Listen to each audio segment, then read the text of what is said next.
স্নান করে চলে এসেছি, আর স্নান করার পর আমার যেটা করণীয় সেটা করেও নিয়েছি। তা সকালে আমি একটা ভিডিও পোস্ট করেছিলাম, সেখানে এক বন্ধু কমেন্ট করেছে যে এই চেনটা সোনার কিনা। হ্যাঁ গো, এই চেনটা সোনার, আর সব সময় তোমরা দেখবে আমার গলায় এটাই থাকে। মাঝখানে দার্জিলিং গিয়েছিলাম, তখন একটা দুটো চেন কিনেছিলাম, সেটা পরেছিলাম। আর এই চেনটা আমাকে 3.5-3.5 বছর আগে রূপক আমাকে অ্যানিভার্সারিতে গিফট করেছিল, মানে আমাকে সারপ্রাইজ করেছিল। আর আমার ভীষণ পছন্দের এই চেনটা।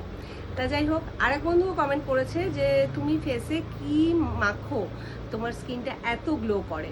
তা আমি ফেসে যেটা ন্যাচারালি সবসময় করে থাকি সেটা হচ্ছে সকালবেলা ফেস ওয়াশ করি, ফেস ওয়াশ করে আমি সানস্ক্রিন ইউজ করি, আর স্নানের পরেও সেম ফেস ওয়াশ করে সানস্ক্রিন ইউজ করি।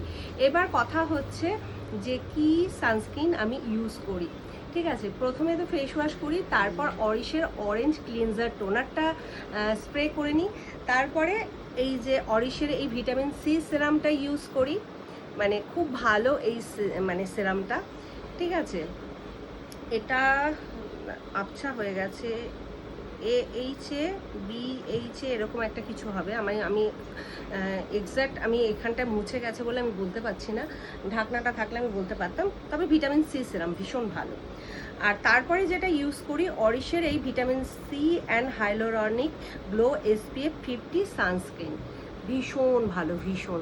মানে তুমি যে আমার মুখের গ্লোটা দেখো, এটার জন্যই কিন্তু দেখো, দারুণ, মানে সানস্ক্রিনটা দারুণ। আর দেখো মানে গ্লো করছে, অথচ আমার ফেসে কিন্তু কোনো ঘাম নেই। অন্যান্য সানস্ক্রিন ইউজ করলে কি হয়, মানে খুব ঘাম হয়, আর এই সানস্ক্রিনটা মানে মাখলে মানে একদমই ঘাম হয় না, ভীষণ ভালো, ভীষণ, আর ভীষণ গ্লো করে। তুমি ট্রাই করে দেখতে পারো। এবার আমি জানি না তোমার স্কিন টাইপ কি বা কি বৃত্তান্ত, তা তুমি অরিশের হেল্পলাইন নাম্বারে একবার কল করে তোমার স্কিন টাইপ অনুযায়ী তুমি ইউজ করতে পারো। তা যাই হোক, সমস্ত ডিটেলস দিয়ে দিলাম।